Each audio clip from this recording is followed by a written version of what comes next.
Welcome to the Sanctum Secorum podcast, where we plumb the depths of Appendix N as it pertains to the Dungeon Crawl Classics role-playing game. We're back, and we are here to help you serve these literary offerings at your DCC RPG tables. I am Keeper Jen, and with me tonight are the amazing Keeper Marc Greetings. and the awesome Keeper Bob. Good evening, everybody. And tonight, in honor of, some recent release, it's no secret that DCC Dying Earth is very near and dear to our hearts. It ate our heads. That it did. It totally did. But we are here tonight to discuss the second part of the Dying Earth saga by Jack Vance, The Eyes of the Overworld, or as Marc would like to remind me, Cugel the Clever was the chosen title. Bob, take it away. In the dim, far future of Earth, when the sun had shrunk to a small red disk in the dark sky, and the race of man lived in isolated cities that echoed with the vastness of the world's history, science, myth, and magic had become one. Sorcerers who read the books of ancient times held great power, and fearsome monsters created in ages long forgotten stalked the land. In this world of mystery and danger, the scoundrel, known as Cugel the Clever, was forced to undertake a quest for Yukonu, the Laughing Magician, a magician he has wronged, to retrieve magical lenses that reveal the overworld.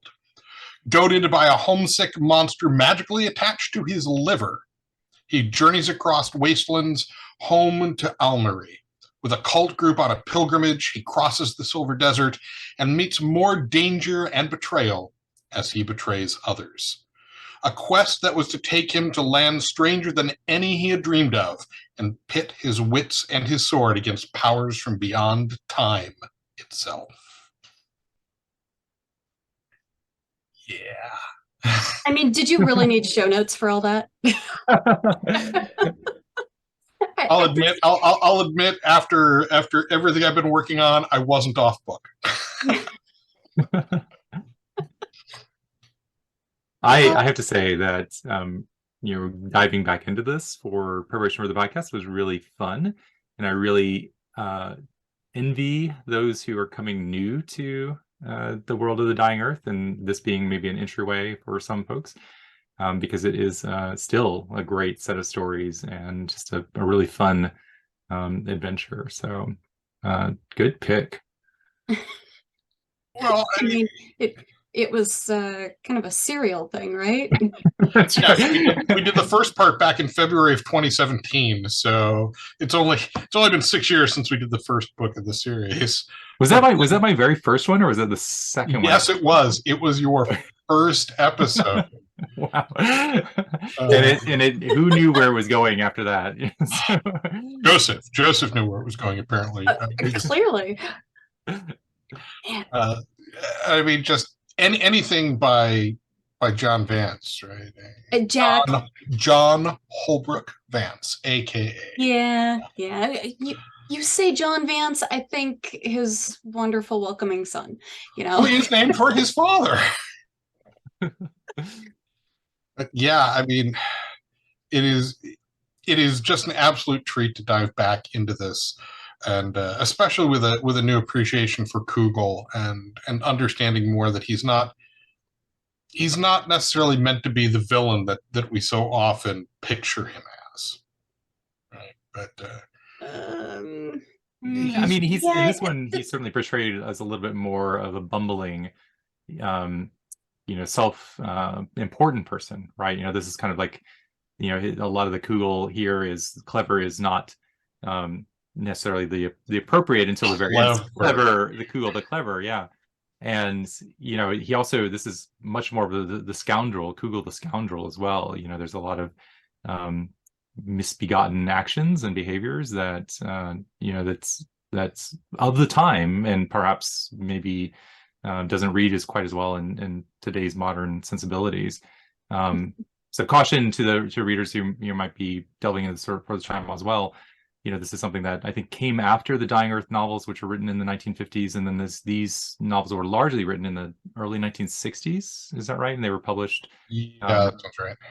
Yeah, so they are they're very interesting just for the perspective of where they come in. Published in 66, yeah.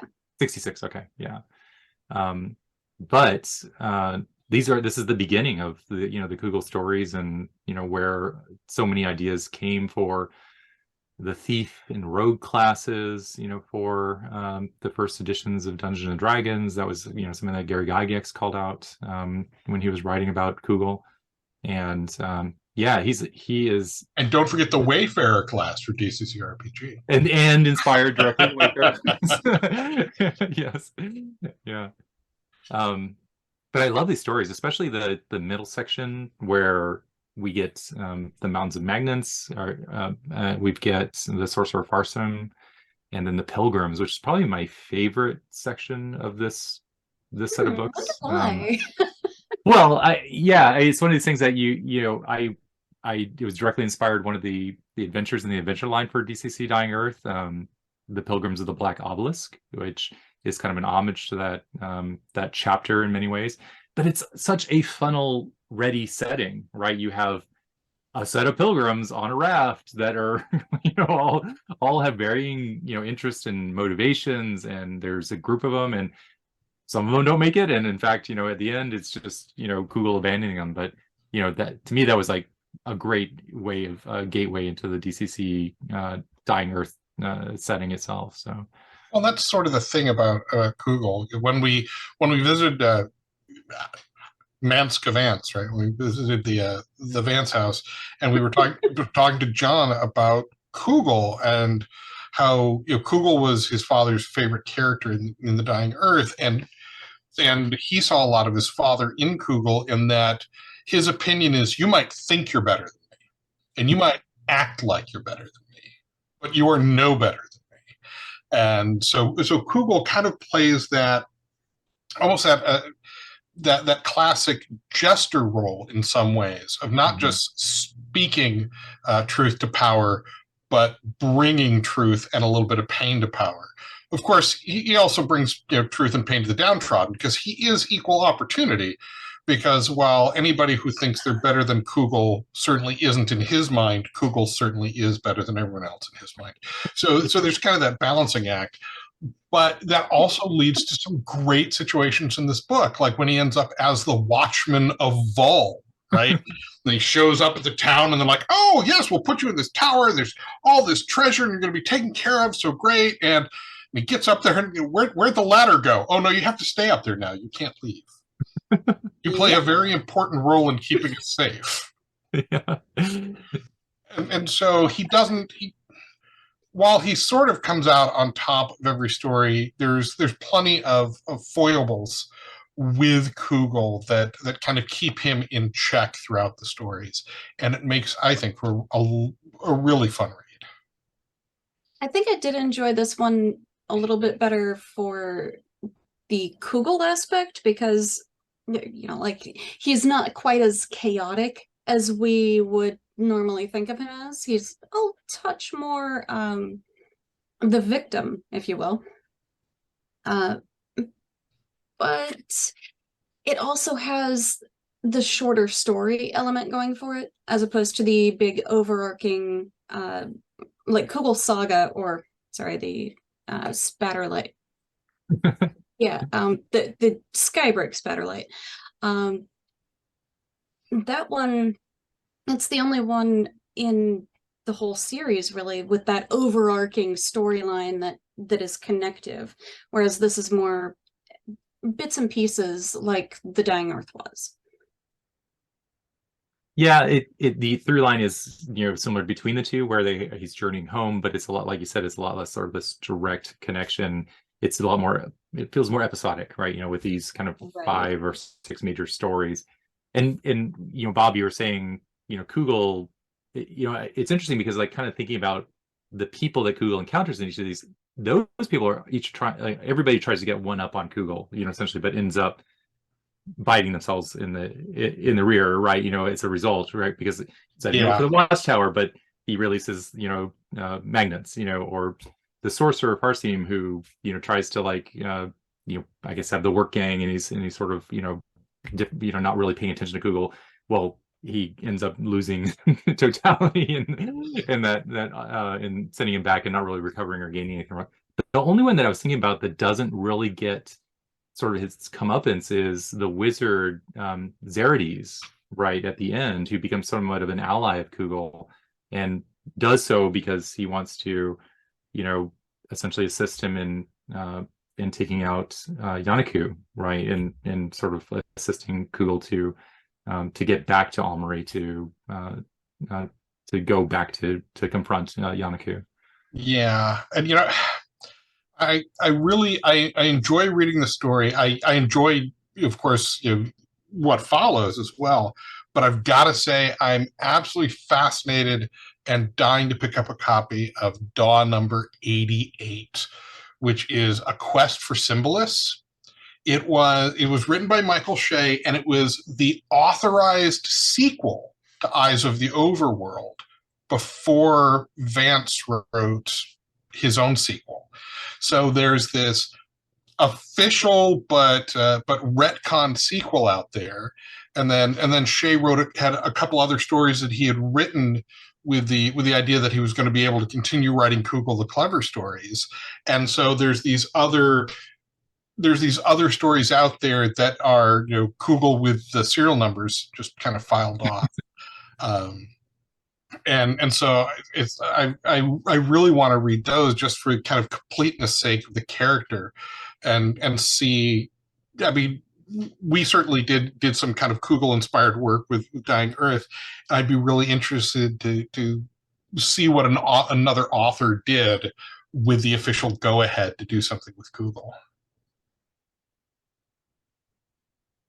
Yeah, I think there's maybe a good reason for us to do it as a podcast. Yeah, that's true. Maybe we'll cover that next year. I mean, just there's so much to dig through, and despite there being so much in it, it breezes by so quickly because, like you mentioned, it's the episodic structure to the whole thing just kind of keeps you moving from place to place and story to story so delightfully quickly. Yeah, and I'm kind of curious, like, and I don't know much about the process that Jack Vance did in terms of evolving the Dying Earth from when it was originally very disconnected. Same.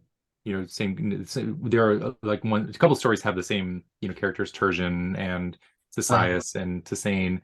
There's a little overlap there, but the choice to have a narrative held together by one central pro or antagonist, character like Cugel, that really changes the story, because I think in going forward, the Dying Earth is largely about these major characters like Cugel and Rialto, taking adventures, and I'm kind of curious as the thought process or the evolution that Jack Vance went through in terms of deciding to change that narrative structure to this, and maybe that was something that was just sort of required because a longer set of stories requires like a little bit more of that thread between the stories.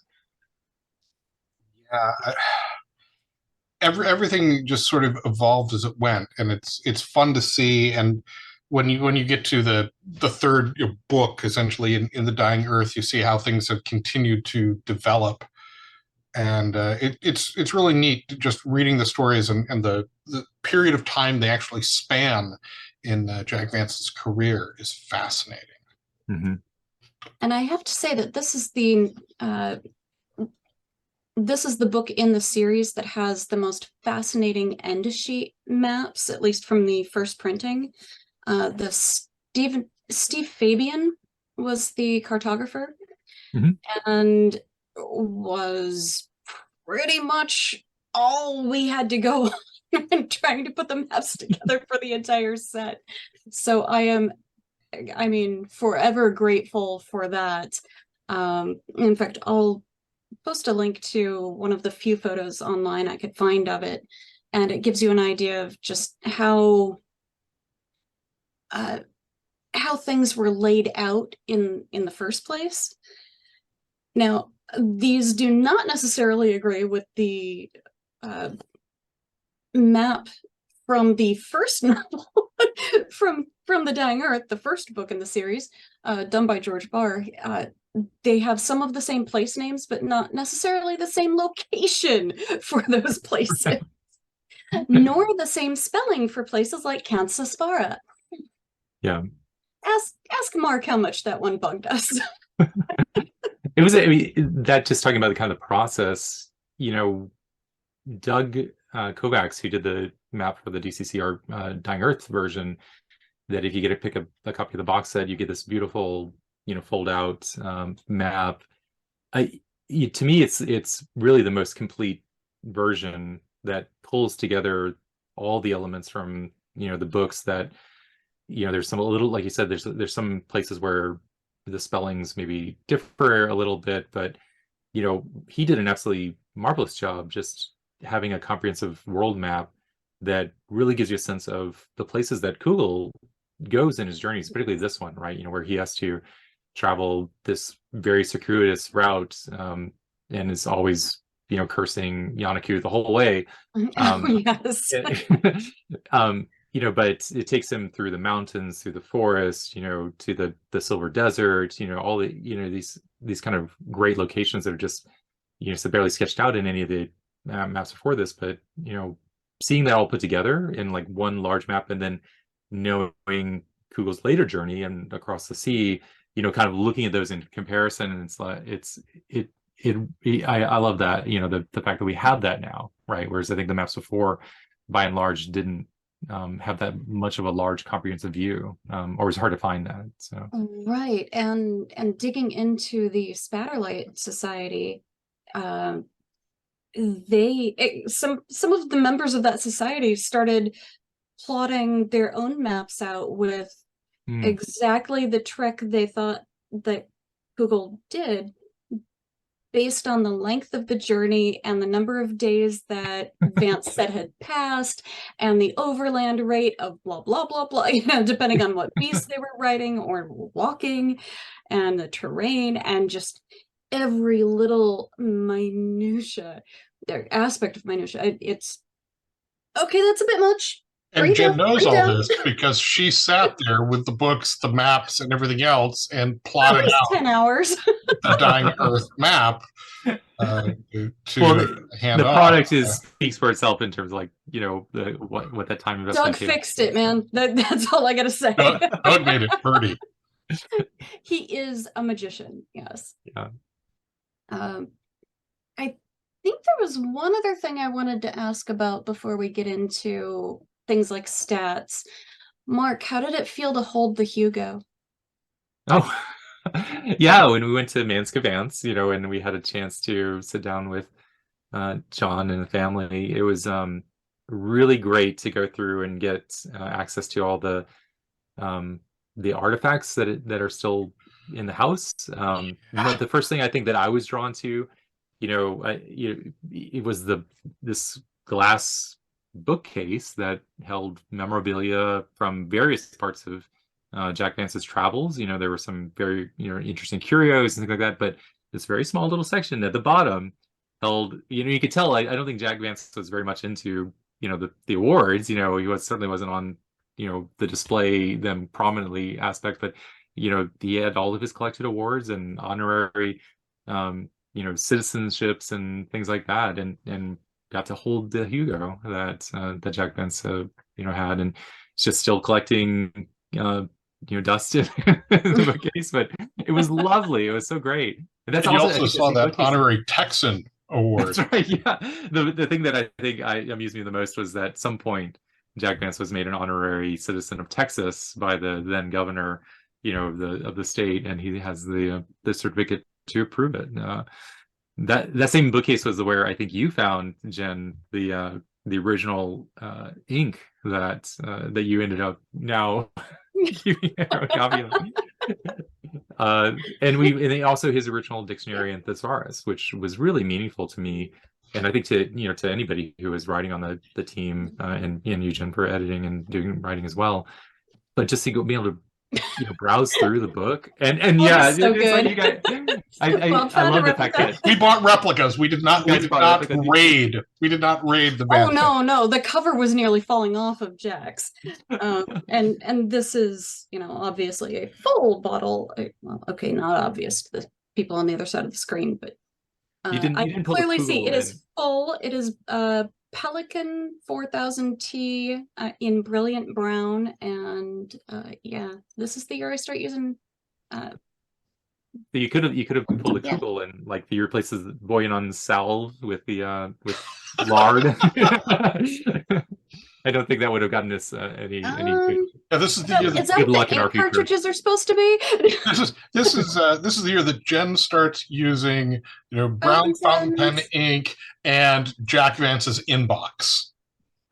That's right. Because yeah, she was gifted Jack Vance's wooden inbox. So I remember that. So I think I can safely grab it. I've been keeping it well and safe away from Kites while we're in the midst of restructuring and reorganizing some things here. Yeah. Oh, that's lovely that you got that. I remember that was such a nice thing. Yeah, that was fun to bring home in the luggage on a flight home. yeah. Not cracking at all.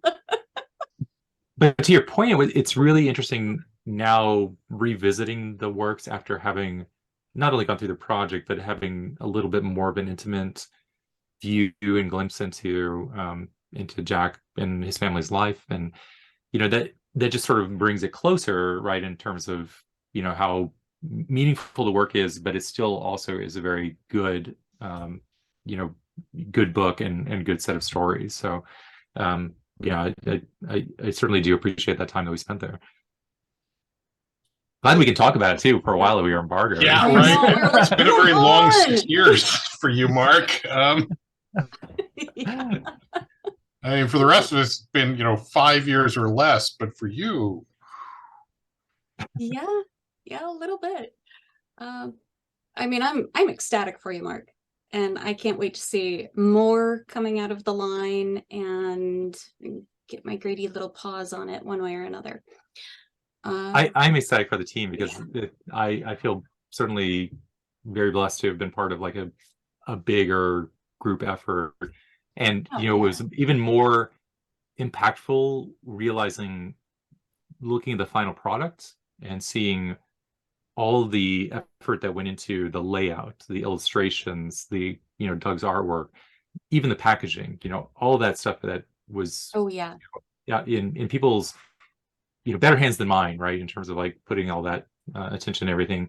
And it really turned out to be an excellent product, and the writing is a part of that. And Bob and I and Julian and Terry were the primary writers, but we also had a lot of other voices in there as well, which is part of what we wanted to do, was make sure that we had to cast a wide net for people who are really motivated by the stories, and touched by the stories. And I think that all the authors were excited and ecstatic to be working on the Dying Earth series. So, well, Mark, I think I can speak for most of the team when I say, when you're offered a once in a lifetime gig to play, to play in the world of the Dying Earth, you say yes. And it was so much fun. The Dying Earth project lasted longer than Google Plus. It's true. Because that's where we started. I was lamenting the fact that too soon, Bob. Too soon. Some of the original conversation notes, I've got them archived somewhere when I downloaded my Google Plus account. Yeah. But that's where we started, and that's where we were originally working and hashing things out. And it was a really great process because an idea would hit the table, we'd all throw some feedback into it, and yeah, it was. I came into it a lot later because I wasn't part of any of it until the final manuscript hit me, which I think was 2019, maybe after Gen Con.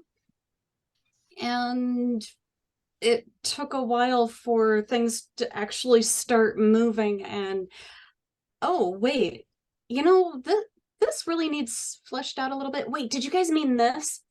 And then I was able to finally get the feeling of, okay, now we're blending things together, the voices are blending, and it really felt like Jack Vance had a real hand in doing the writing.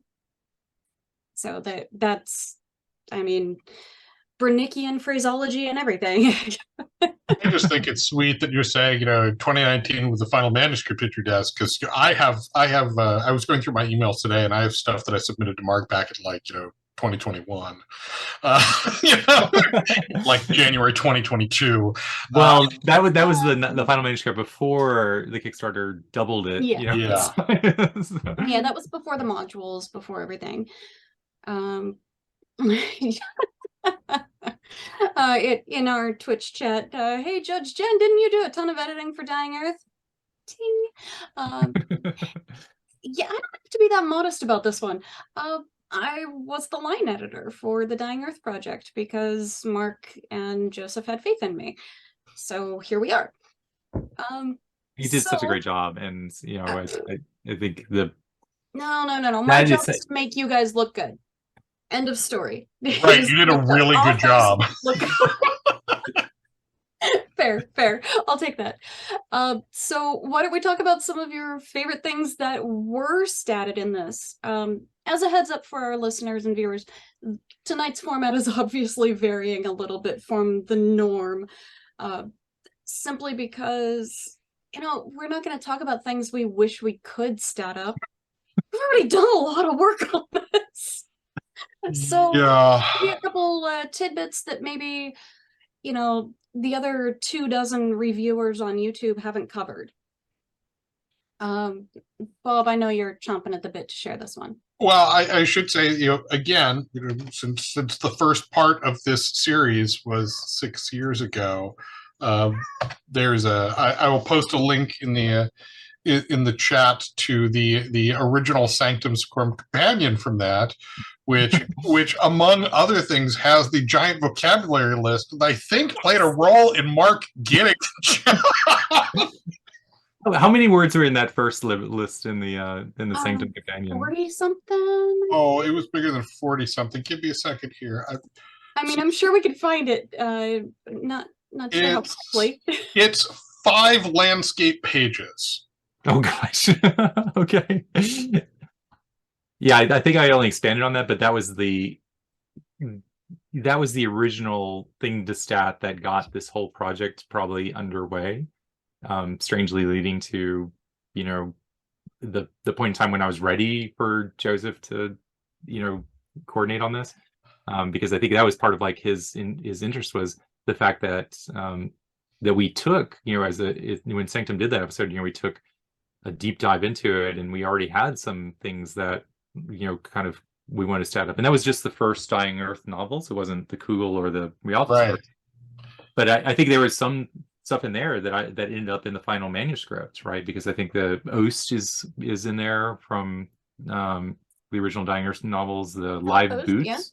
Yeah. That's something that got a little bit morphed and brought into the because those are kind of the real cool things that leapt out to me when I was doing the companion pieces then. And like you said, Jen, there's a lot of things that are in the Cugel the Clever series that we statted out as much as we could, and we went back into that well again when we got the Kickstarter to get even more of the things that were that we wanted to stat up that we didn't have room for in the original books. And so we got more magic or artifacts and more creatures and even NPCs. We have a Cugel NPC, kind of capturing what we thought Cugel was in the DCC RPG setting. Well, and I've got to say, in the Sanctum companion is the original version of the Life Gong spell, and I realized that today, and now I want to look and see how they stack up, how it stacks up against the official version of the spell. But there was some really fun stuff in there. But going over the show notes, it was interesting. I was like, okay, so I've got like these 6 or 7 things I think would be really cool to dive into, including talking about Vancian magic. Jen had like 3 or 4 things.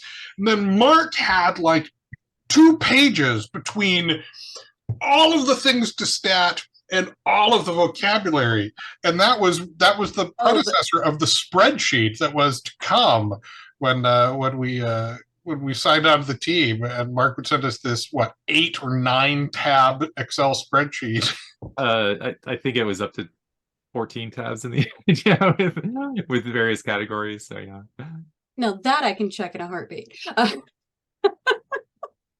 But yeah, I mean, there was comprehensive survey. Yes, I think those show notes would be like the ultimate DCC Dying Earth ephemera. Oh gosh.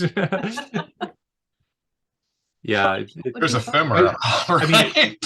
I think there. I mean, you know, in part it was me trying to feel like I was doing a good job being a new host to Sanctum, which is a podcast I enjoyed and felt nervous about taking a part in and being invited to that. So I want to make sure that I really showed my worth. But I think it was equally part how much I loved the stories and just how much it intrigued me, and obviously that played out in a very much a great opportunity, and hopefully something that folks will enjoy too. But yeah, boss, you showed your worth. 14 tabs. 14. I was right. But yeah, that there's a lot of those things that I was trying to think of this because Jen, your point of like what are some of the favorite things that we statted in this version, and yeah, I mean we did do the kind of the fun things was like in the original in the core book, so there's kind of two sections I'm thinking in my mind, because we went back and added a lot more with the Kickstarter, where we added things like the magic car, the boat car, right? That was something that we added in the second edition. But the things that made the first edition clearly the eyes of the overworld, right? These like cusp that you can put and see this, see a picture of the heaven, or another plane, or whatever your description is. And with everything that we did in terms of magical artifacts, it always had to have some downside, right? Something that would potentially cause a Cugel-esque type experience where you have this great thing, but of course it could backfire on you. And the eyes of the overworld are the ultimate sort of version of that, right? Where if you don't have both of them, you are like stunned and sort of like maligned and fall backwards. Even when you have both of them on, you're sort of like this at the mercy of this kind of dreamland visions and things like that. But that artifact in itself is sort of like the epitome of here's something that everybody covets, but it can also be used in ways that people are don't expect. With the whole obviously the way it plays out narratively in Cugel is that he's able to in the end take Yanaku and give him just one of the cusps and sort of have this nice bookend to the beginning and the end of the stories. But yeah, that's an example of something that we knew we wanted in there from the beginning, just because it's so iconic, and it has this sort of backstory of it can go wrong as well. Things that, but that also had me thinking in minds of like things that we didn't include. There's certain things that are made. There's a lot of throwaway references in the Dying Earth novels. Things that we were happy to take, like, oh yeah, let's take that one thing that grew. Sure, we know that's all it's mentioned here, but it's obviously got a lot of history apart from Dying Earth. I was so excited to work on the Grew. I mean, before I'd ever read anything by Jack Vance, of course, my first reference to the Grew was "It is dark. You are likely to be eaten by a wandering Grew" out of the old Infocom Zork games. And then they appeared in, I want to say, the Fiend Folio, or is it Monster Manual 2 for D&D? Okay. And they were okay. They certainly didn't. Looking at them now, they certainly don't feel Vancian. And so getting to kind of dig into those and stat the Grew is really neat. Or thinking of this book in specific, I got to stat up our vile but laughing magician, right? And so that was really neat to be able to raise your focus on a single character, because the write-ups for those aren't incredibly long, but so you had to distill that character down. Here's what he looks like. Here's how he acts. Here's his stat block. Here's his spells. And it was a really neat exercise in focusing on the heart and core of the character, which is why I think it's so great that Julian did Cugel, because Julian puts Cugel on a pedestal, and we don't want to know what Kugel's going to do to Julian while Kugel's up on that pedestal. But that was just absolutely chaos great. attracts chaos. Yeah. I mean, there were certainly other really cool stuff that came up in the box set itself, but I would say from this particular book, Yukinu, the Laughing Magician, was one of my favorite things that I got to do for the project. Yeah, Yep. that's I think that the fact that we did something similar, I mean, we Lankmar did that and inspired us to add that as a stretch goal, but it was so fun to see those stats realized, or for the NPCs realized, and glad that you got Yukinu. That was it. I got a few others. I'm pretty sure I did. I want to say I did Rialto as well. I think we all did like 2 or 3, but yeah, that was just a lot of fun. And of course, Jen, you weren't writing, but you certainly were editing. What sort of fun things did you get to dig through? I was just looking and trying to find, I think the main witch that we deal with is actually in the previous book, Itar. Yes. So the witch didn't have that much to do with this particular book, but I love the fact that we were able to iron out the witch's transfer vitality rule, that ability. It was a complete game changer. I mean, I remember the email threads like from Terry, and oh yeah, we should definitely change the hit die to a D5 because that'd be perfect, because pentagrams and all that. Okay, let's do it. And really, the challenge at that point becomes taking this rule set and making it, okay, I think I understand what everybody's trying to say, but let's try to streamline it, because not every DCC player is going to want something this chunky. And we've already got the magician over here. Yeah. He's kind of a little bit chewy to begin with. So I really like how the witch class turned out. And curses. We got to do curses. We got to expand on the curses. I remember Bob being so excited about that. I love DCC curses. There's only 4 in the core book, right? And being able to, I think 4 that had the write-ups to them. And then, yeah, and their difficulties. I loved being able to expand upon that and essentially replace the cleric spell curse with the one that you guys came up with, the Ensqualm. It makes so much more sense, and especially the expanded version that was in the Kickstarter part of the box. Yeah, I'm thrilled with the way those turned out. And the fact that we got so many more curses and spells added to it as stretch goals, just, yeah, keep them coming. I'm loving it. How many pages can I expand this spell list onto? Well, and the curses especially it speaks to the kind of the different style of role-playing that the DCC Dying Earth setting is, because it's not a combat ability. It is a role-playing. You and the judge are working out the narrative, and that's something, again, that reflects the novels, right? Cugel is not a swordsman, right? He would much rather slide away into the side while other people deal with problems, or escape nimbly, to fight or to quest another day. And maybe even sprinkle some dream powder somewhere inconvenient.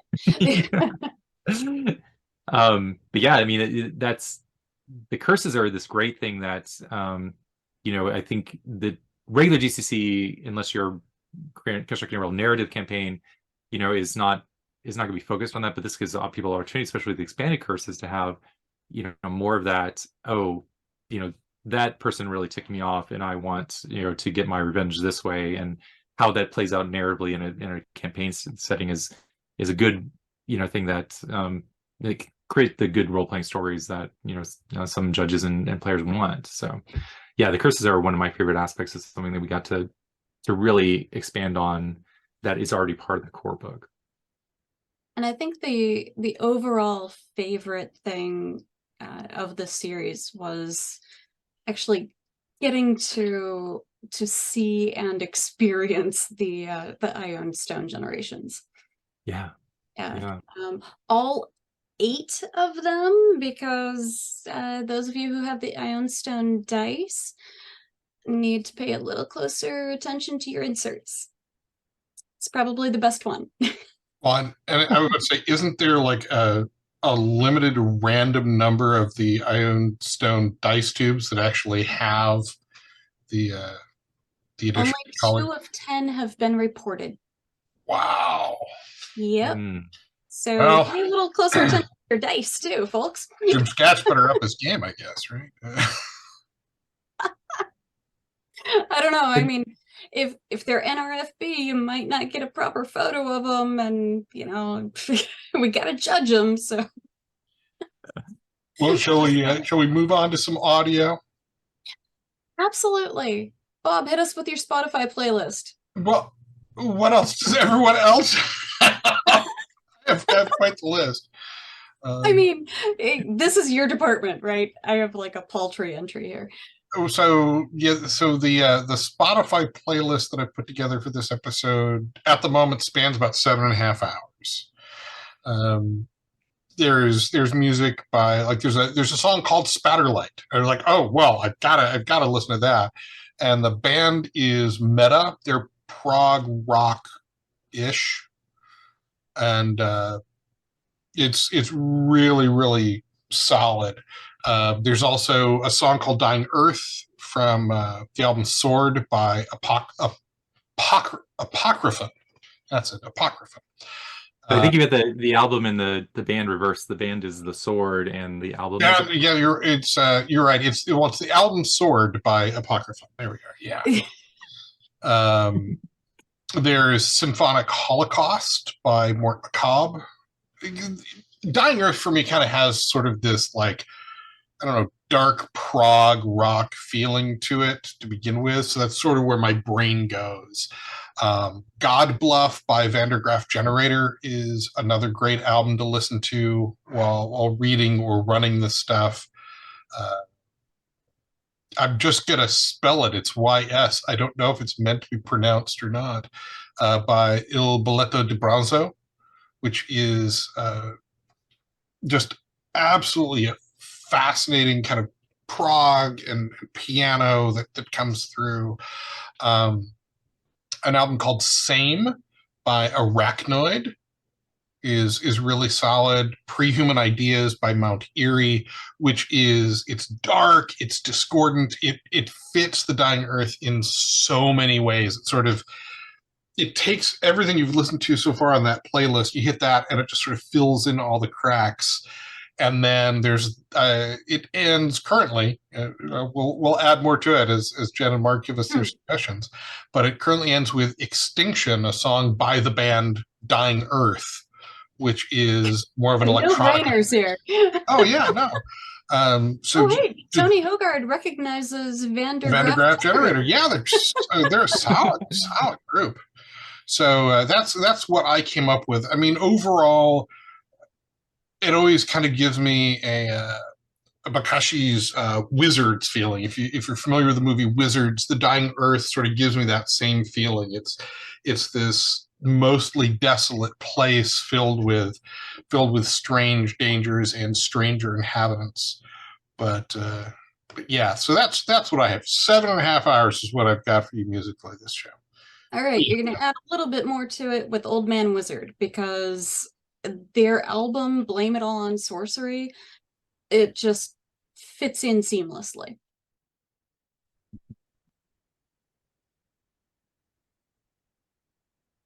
All right. What about you, Mark? Did you have any thoughts?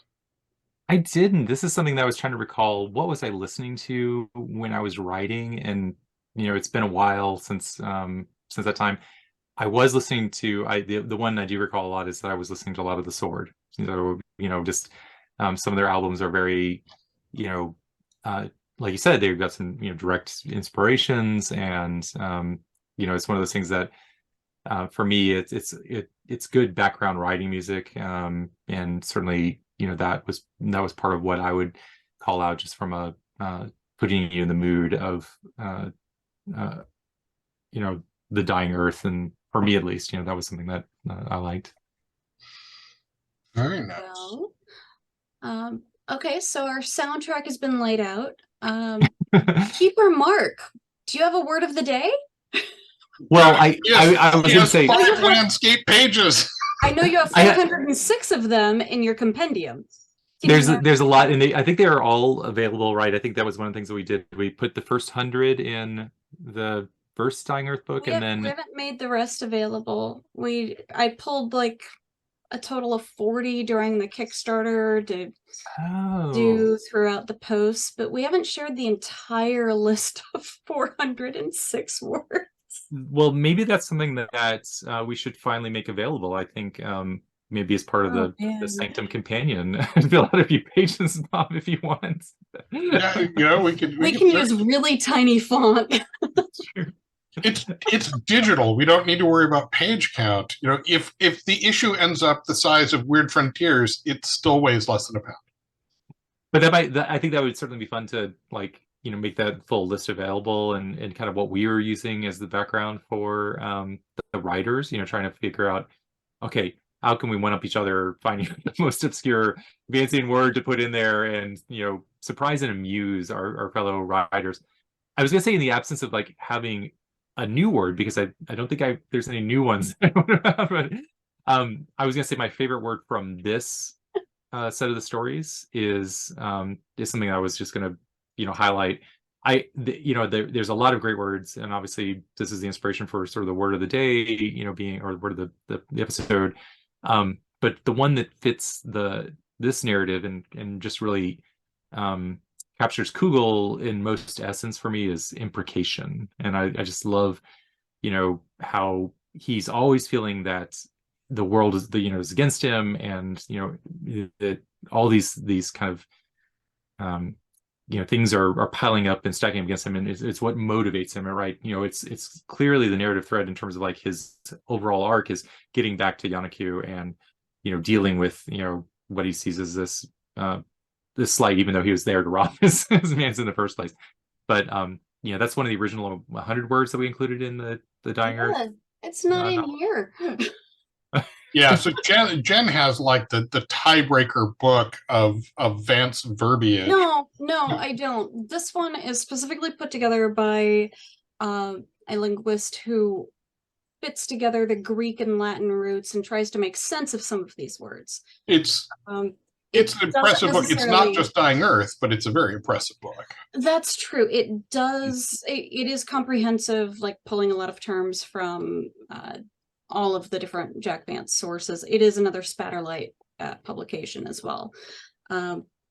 But that means that we don't get I wish this was only for Dying Earth. There'd be, this could be the Mark Bruner version if it was just. It would be a lot shorter, I think, because my version only had 406 words, but this is large print. Don't let it fool you.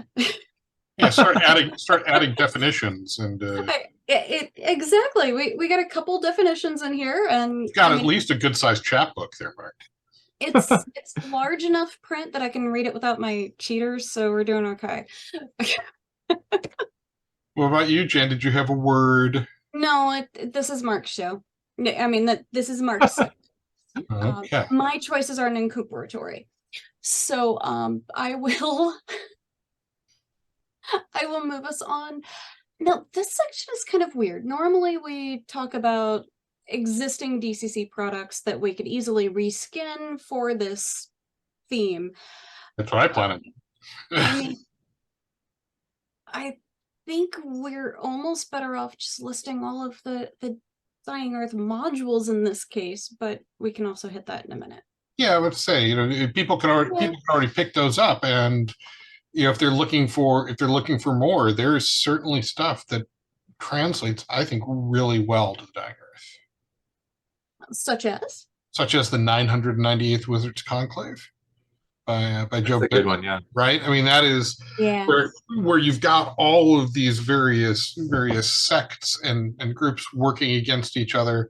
It can be a very role play heavy adventure, which some of the Dying Earth stuff really runs as.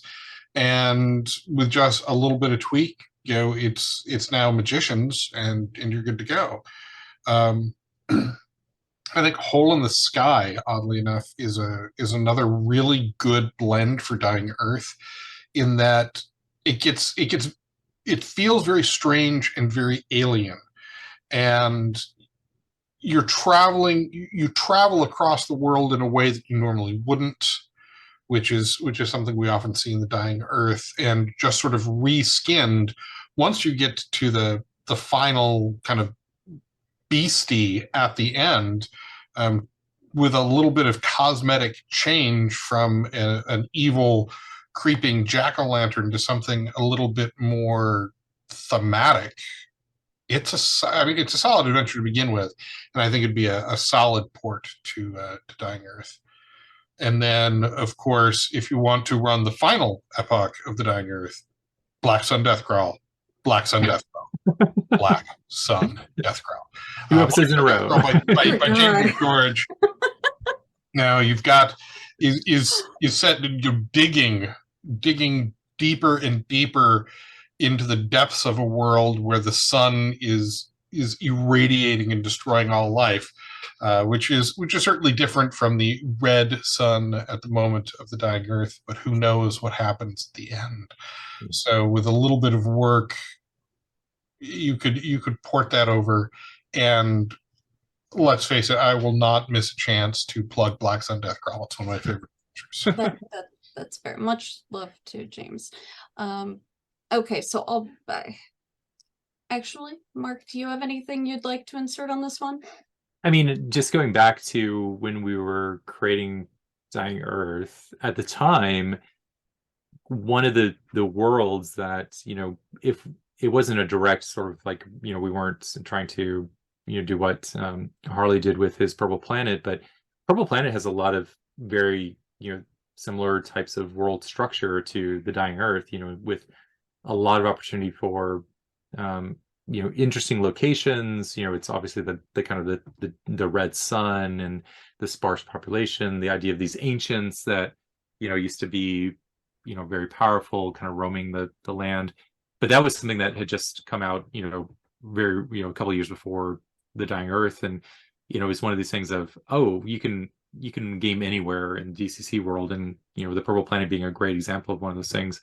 But you could totally take a lot of the adventures and the Purple Planet setting if you wanted to overlay a Dying Earth, creatures and classes there. That's a pretty small jump to get to one from that one. So I definitely, certainly when we were developing Dying Earth, Purple Planet was one of those things that this is great, because that means that people already have a reference for what a weird location is. And I think that was something that was really helpful for us. That's fair. And you can see, like, in my background with the first edition of we've got the mushrooms, which are like a mushroom forest. Okay, so I'll bite on the Harley thing, especially Enter the Dagon. I would love to try that, all the spell duels with magicians versus the NPC wizards. Yeah, and the setting really works. It feels like something up in on the north side of the river cuts. There is one existing product, and it's even Goodman Games, that I'd like to convert to DCC to run with Dying Earth rules, just because it feels like it's written for Dying Earth anyway. It's the 3 Wizard Conundrum by Mihailo Tashik. and that was the free RPG Day release last year. And it is probably the prettiest 5th edition fantasy adventure you're going to see. I mean, the cover for that is just gorgeous. It's evocative enough, yeah. See, and you didn't think there was anything. Well, it's not a DCC product yet, so Fair. It doesn't mean it can't be. Enter the Dagon is. That's fair. I mean, I just want to try it for the spell duels. But that being said, in order to run the spell duels with magicians, you're gonna need the DCC Dying Earth box set. So that's gonna bring us to our feature for anybody who might be slightly in the dark on what this is going to be. We're talking about Dungeon Crawl Classics Dying Earth, headed up by our very own Marc Bruner. Bob, do you want to put on announcer voice? Sure, I can do that. Explore the singular world of Jack Vance's Dying Earth, set in the distant last days of the world where magic and science blend together and querulous sorcerers feud endlessly. With Dungeon Crawl Classics Dying Earth, you will discover the tools to play in Cugel and Rialto's world, seek the mighty Pendulume, or fall to an indifferent Gru, while searching for scintillating baubles among the ensorcelled remains of the ancient Earth. This box set contains comprehensive rules, options, and new material for Dungeon Crawl Classics RPG, explicitly designed to capture the setting of the Dying Earth. Within, you will find new classes, creatures, patron spells, and more inspired by the Dying Earth stories for use in your DCC RPG game, including 4 new classes for DCC RPG: the Magician, That Thing, Wayfarer, and Witch, as well as new rules for grudge tokens to track the resentments that characters accumulate with every minor imprecation they encounter. The set also includes a beautiful map of the world of the Dying Earth, illustrated by Doug Kovacs. Ta-da! Thank you, Bob. Yeah, you know, there's a lot of text to describe everything we worked on, and God, we worked on a lot of stuff, didn't we? We worked on a lot of text, yeah. Lovely. Our Twitch mistress said she loves the grudge token mechanic. Oh, good. Yeah, that was something Yeah, that we worked on, but we I think we landed on something where some parties or some players, you know, and judges will really enjoy the chance to you know, to take a little bit more of a Kugel-esque, you know, approach to their games, which is not something that everybody would be a fan of. I don't think so. Yeah. Yeah. There was just so much. Well, there was so much packed into the box that we needed a second box for the Kickstarter stuff, right? I mean, let's face it. There's DCC Dying Earth, and then there's the Kickstarter box that ramps it up even further. And if by the way, if you are listening and you didn't back the Kickstarter, see if your local store did, because that 4th book has so much fun stuff in it that just essentially builds box up. 2. Yeah. It's the pretty purple box, and I know that RFLGS was able to hook up somebody out of state, so it never hurts to call around. Yeah, really nice. Yeah, so yeah, we got to expand the spell list even further. There's an index at some point that lists the source of every notable thing, which book to look at, and all of that. Bob, you got to write House Cavance.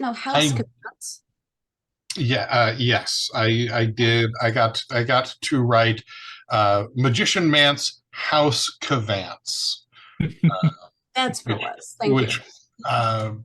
Was really fun, because when I sat down to do it, we'd already had our Sanctum live show with John Vance, and so we'd seen a little bit of the house, and he sent me some other pictures. And so there are details throughout the manse that are taken straight from the Vance home. It is certainly the floor plan is not, but although wow, if I'd seen it, I probably could have. But well, yeah, maybe as soon as they finish building the house, the floor plan will match. Right. yeah, right. Just kind of adding. Although I don't think we saw the basement. We were locked out of the basement. No, there okay. there had been some issues recently, but Yeah. but so I got to do that and as a full manse, and with the Sandistons and things that were in residence as well. But as you're going through it, Jack Vance had a number of really nice like tribal style masks, and so in the manse there is a room of oracular masks that will speak. And that was a lot of fun. Cool. One of the other things I got to do that was really neat is Mark assigned me a spell, Blue Havoc, because there's kind of this throwaway line of he throws a handful of blue havoc. It's like, well, maybe not all havoc is blue. And so I created the spell of effective havoc, and each spell result level is a different color, and they have different results and stronger results. And so you can have a pocket full of utter chaos and doom. That was one of the fun parts of just taking something that, like you said, it's not explained or extrapolated on any further in the book, gives us a lot of fun leeway to come up with enough of a expanded text to fill the role-playing needs, right? And so that's a great example of like where that concept really expanded. I think you also did the spell of macroid constigation, which in the original is only referred to as the macroid toe, right? Yeah. But it's very like, oh, easy to say, oh, if I did a toe, what else could I do with this sort of enlarging-esque spell? And you did a great job of with more. Well, and I got to do the location guide for Amperdapvir. Right. And when I read, I reread that entire section, that entire story, and going through it, I kept coming back to the fact that the Vances traveled the world. Mm-hmm. And they had, as a matter of fact, the person who painted his kitchen ceiling was an artist from Italy. And I realized that Amperdapvir sounded a lot like Positano, Italy, in the way that the entire area is terraced. And so when I did Amperdapvir, I did that, did it with that in mind, and went with that kind of design aesthetic, mm-hmm. so that it continued to feel not just like something that Vance would have written about, but I wanted to capture the feeling of what he had seen. Mm-hmm. Because it certainly comes through in the material. Amperdapvir seems so real, and I think that's in part why. And I would like to give a shout out to my fellow editors on this project, especially the Kickstarter goals. Bert Isla and Tim Snyder were invaluable in this process, and Brian Gilkison made the modules happen. I mean, half of them were him. And huge thanks to the creators, including those present, for their patience while we ironed out the style guide. Brian and I had to work on those at the same time before we could even have Bert or Tim work on it. Oh, that must have been a major undertaking. No, I gotta say, we almost had things where we wanted them, and then we hit Harley's module, and we're like, wait, that's right, Harley and Bob, you have these NPC magicians who have the rote magic, and that's a new thing for NPC stats. Mm-hmm. You don't have that in other products. So we had to figure out, how are we going to do this? Because we need to do it the same all the way across. And just little things like that really, it's the minutia that makes you guys look good. That's all. It's the Herculean effort that makes us look good. I'm okay with Herculean. This is a little bit behind the scenes but I was just referencing the style guide because we're putting together the final touches on the now announced tournament for Gen Con this year, which is going to be a DCC Dying Earth tournament. And so having to go back and have that to revisit all the stat like all the stages. Thank you so much for putting that stuff I'm together. so glad it's useful now. So I'm like, is anything else happening with it?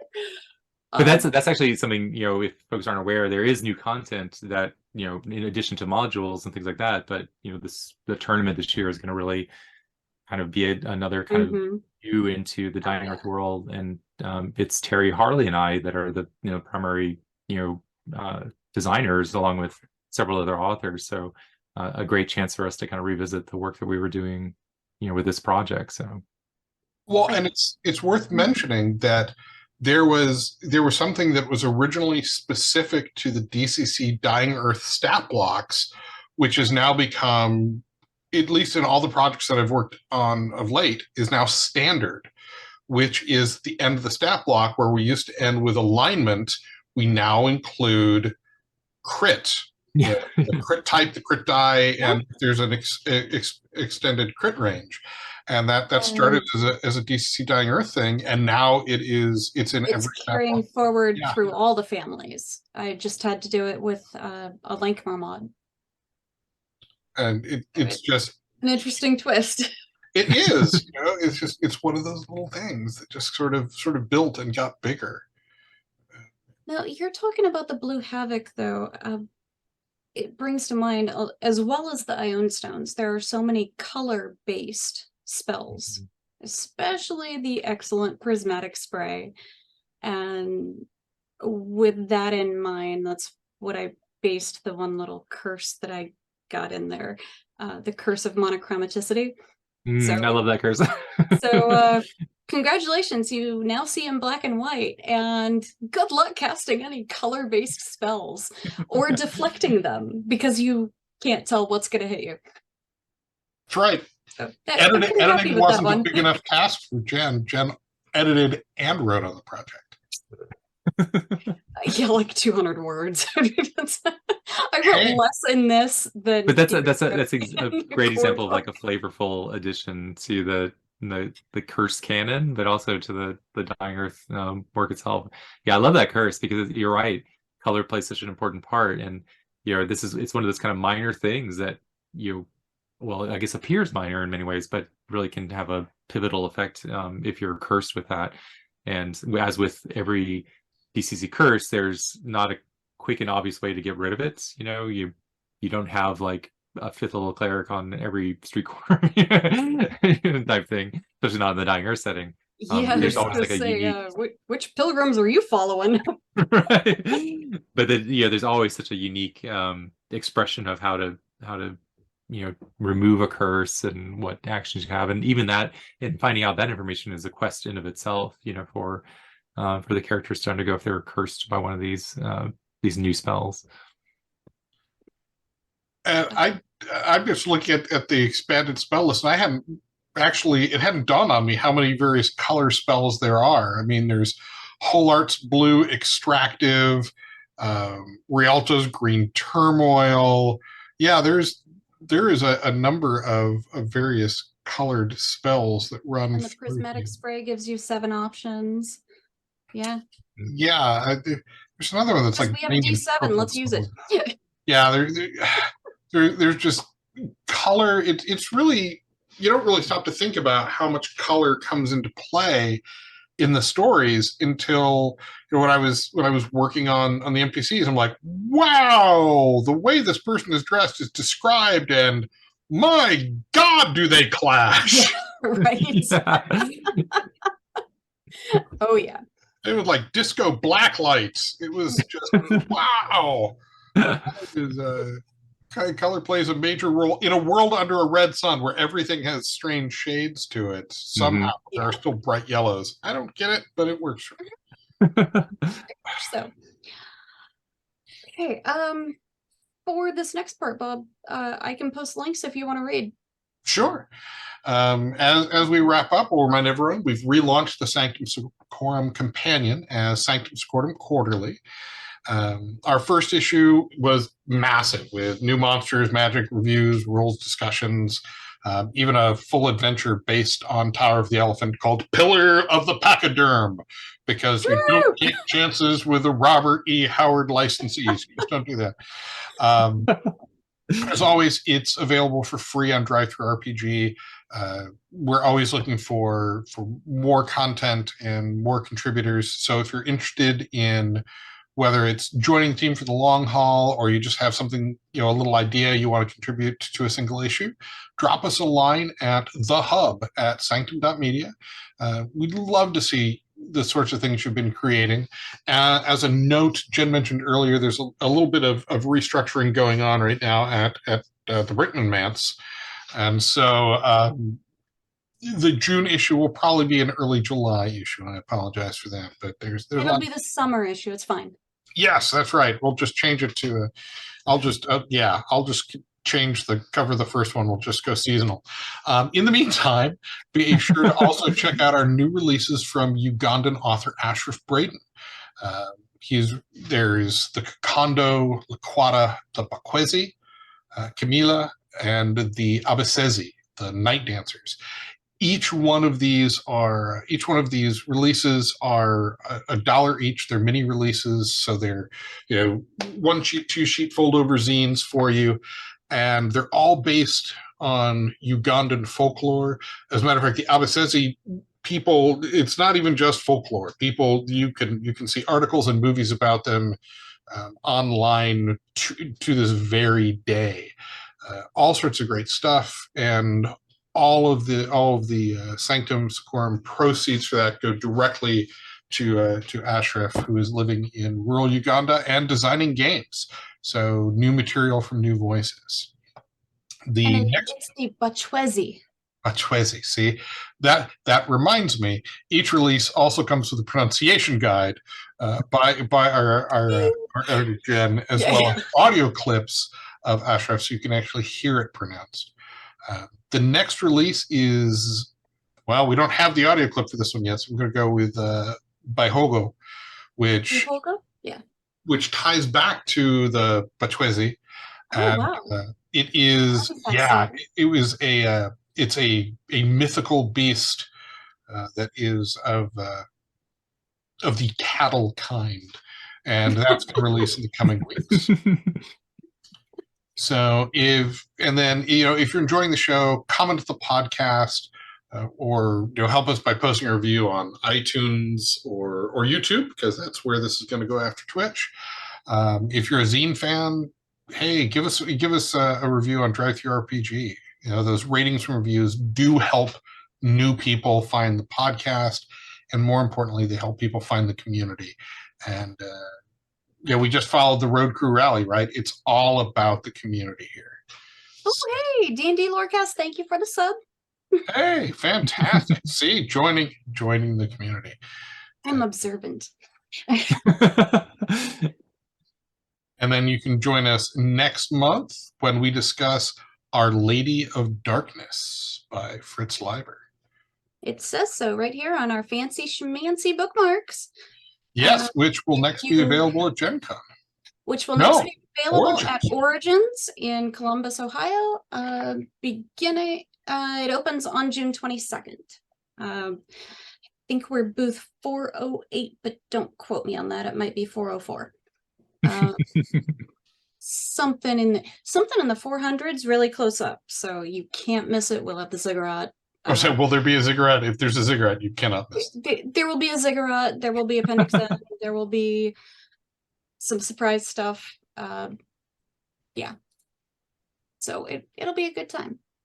We'll also have, of all people, Matt Hildebrand, our art director for Goodman Games, will be on hand. So if you're there in the morning, stop by and see if he wants to take a look at your portfolio, because we're always expanding our artist cadre. Is that how you pronounce it, Mark? I don't have the OED in front of me. That sounds good. The OED? Is that some new fancy term? I'm unfamiliar with the OED. Oxford. What was it, Mark? It was the the Oxford English Dictionary? Thank you. Yeah, that thing I don't have access to. Yeah, I still have access. I still love going there and using it as a resource especially when we're doing Sanctum episodes and finding a cool word here and there. We are word nerds. Yes, I love it. You can just cut out word. We are nerds. Okay. Does anyone have on any that final note, thoughts? Yeah. So read up on Liber for next month. Looks like that will probably fall on July 11th. We will double check that with our Twitch mistress, and it'll be posted on the Goodman Games page on the schedule, as well as sanctum.media, where we post all of our cool stuff. Any last thoughts? Well, I've got one. I'm looking at the calendar, and just based on the date of June 27th, I don't know as we will have a Sanctum Secorum reading room this month. That's a fair point. Yeah, it's been a really long month, and I'll just be getting home from Origins, so blame it on me if you gotta. We'll return in July with proverbial bells on. Real bells, that gets awkward. So we will wait, hang on. And apparently we had a redemption for a random fact. Yes. Okay, so random fact. I earlier discussed paid for this knowledge. I earlier discussed Quest for Symbolists by Michael Shea, DAW 88, which was the authorized sequel to Eyes of the Overworld. The other books that Michael Shea wrote that were originally meant to star Cugel, but instead starred a Cugel-like character, were Nift the Lean and the Mines of Behemoth. Okay. And then he also did In Yana, the Touch of the Undying, which was very, very Vancian. Quest for Symbolists, if you can't find DAW 88, was reprinted by Spatterlight Press under their Paladins of Vance label. I love it. So there is some knowledge for you, Great Babe, that will now send you running online to spend money. And our late our late July show for the Sanctum Secorum Reading Room will be Who Fears the Devil by Manly Wade Wellman. And yeah, really sorry. We're just gonna postpone that one for right now. We got things. Mark, we've got Liber for next time, and thanks everybody for hanging out with us tonight. I know it's been a long night for some of you, and especially following the rally. So thanks for your patience, and thanks for being part of the community. Be inspired.